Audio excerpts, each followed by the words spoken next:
Ari nga ho, tagbabalik na naman ang inyong Batanggenyong Layas. Nadin nga ho tayo sa Kaingin at bibisitahin natin ho ang palaya ni Mahalin. Kasalukuyan niya ho sa umagang ito ay hindi pala umaga, tanghali na ho, tirik ng araw.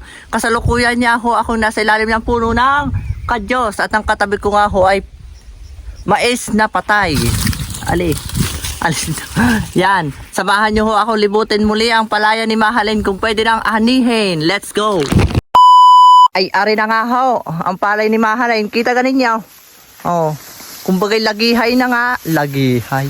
Anong ang tawag din eh? Pwede nang anihin yung iba. Kaso yung iba green pa eh. Siya. Yan. Oh. Ang gaganda nga ho ng uhay. Ari nga ho ay inabaka. Pag daw ho inabaka, basta rin yung mga tanging palay. Yan. Pag daw ho inabaka may buntot. Pag wala, hindi ko ho alam kung din may inuway eh.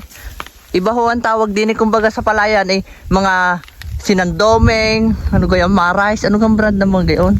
Basta hindi ko ho alam mga gayon. Sinandomeng, ano ba gayon, Mindoro rice ba gayon, basta. Andini ho, inabaka at inuway laang ho, ayan. Yan yung tingnan. Ang palaya ni Mahalin, ayan. Kita naman ninyo. Alay, hindi lang ho palay din ang kakatanim. Ayan ho, meron di saging. Merong ates, oh. Merong kadyos. Kita nyo, kadyos. Ayan. Mamaya uliin natin yung mga tanim pa. Doon pa. May mga sitaw at sibatsi pa doon. Sibatsi. Bahala na kayo. Abay, syempre, hindi mawawala din ang tanim natin kamute. Ayan. Kita nyo gangamlay ng kamute. Hindi lang ho yan. Marami pa doon. Hindi pa lang ho nalabag yan. Hindi pa naman ho tagkamute. Yan. Yan ho, inalabag pala ang. Utay-utay pala ang. Abay, syempre ho, hindi din mawawala din sa garning palayan. Ang talong. Oh. Ayan ang talong. Ari pa. Oh. Siyempre, di ba wala ko ano bagang meron din. Ayan. Yan o, tinatawag na kuros din eh sa Kaingin. Ewan ho kung bakit may gayaan. May damit pa ho yan. Ewan. Laso ko ito din may sigarilyo dito eh. Ito. Ayan.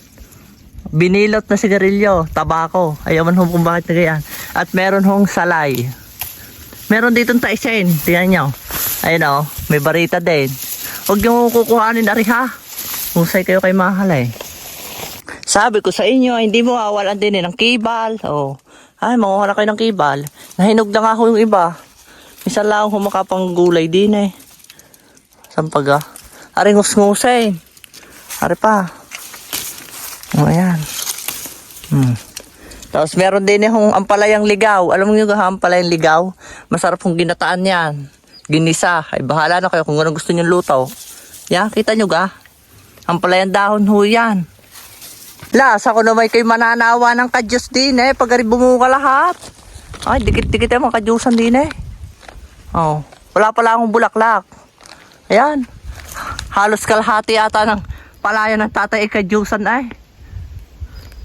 Ay siya, hindi din mawawala din eh ang puno ng papaya. Kung wiki mapaibig na magtinula. Oh, magginata ang papaya ay digay din eh. Tinutok-tok lang ng uwak. Oh, ari pa ang kibal at naglambitin. Sitaw pala ho are. At ang kibal ho'y mautdula. Basta't sitaw at kibal isa sa amin.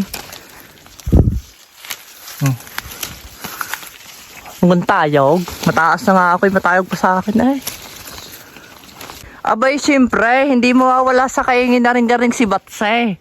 Alam ko si Batse? Si Batse. O patane.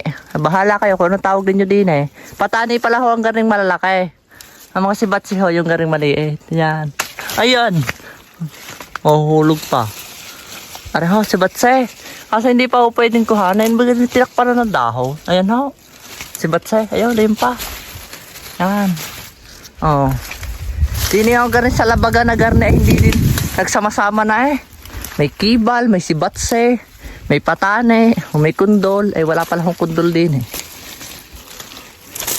Yan. Mananawa kayong pangunguha. Pag kayo may tanim, baka naman sa may tinanim ninyo kuhanin. Ang ata dyan mga sibatse at patane, hindi pa pwedeng kuhanin. Gawa kong payat. Katulad ko payat. At din naman sa pakanlurang ariiting na naman ninyo. Abot ni Dagul eh. Ang papaya. Ang lalaki naman ng papaya. Ano ba? Milahe. Ang tawag sa papayang garne, bigar ni kakaiba. Ang laki naman eh. Oh, abot ni Dagol. O, ayan lang. Ari lang huy naka 0.5. Akala nyo yung mataas. Mataas pa ho ako. At kung kayo nagtataka pa rin at bababa ang aming papaya, ay ari pa. Mayroon pang isa. Abot pa din ni Dagol. Yung aran lupa. Ayan. Yan lang. Dagol. Pumarnik at kuhanin mo are. Abot na abot mo ay. Ayan pa. Ano kayang tawag sa papayang garne? At ari naman ho, ang ating mga tapilan. Kita nyo ga ho? Ayan. Hindi ho yan munggaw. Hindi din ho yan balatong. Kumbaga tawagin din sa amin ay tapilan. Bilin nga ho ni Mahalin ni Panguha daw ho siya ng lagihay. At ikikisa sa kanain. Abay, alam ka ninyo yung lagihay. Abay, siya. Alam ninyo kung kay taga probinsya Egar nila ang lagihay, yung dilaw. Hindi ho aring brown at hinog na ho iyan. Hindi din aring green at hilaw. Aring hong lagihay. Aring masarap na pangkisa sa tangay. Alam niyo yung tangay? Ay nako, ikaw ang tinatangi ko. Ay hindi ho gayon. Ang tangi ho, yun yung hong palay din sa bundok. Yun ho'y pag isinaing. Ay di gayon ho'y mabangaw. Ayan, hihirang ho tayo nga. Kakaunti pa lang ho nakukuha natin na siya. Ay inunahan na ho kami ng kambing. Ano ka ang dami ng kambing namin din eh. Nakaalpas na, nagpunta din sa kaingay. Oh. Tingnan nyo naman din yung panguhanain. Ako ay inyong tulungan din yung pangunguha. Ay hindi ho, joke lang. Baka kayo makaahon nga din eh. Kakaunti naman namin tapilan. Ay iba nga ho na hinog na kita nyo gaho. Ayan, umakyat na sa puno na sagay.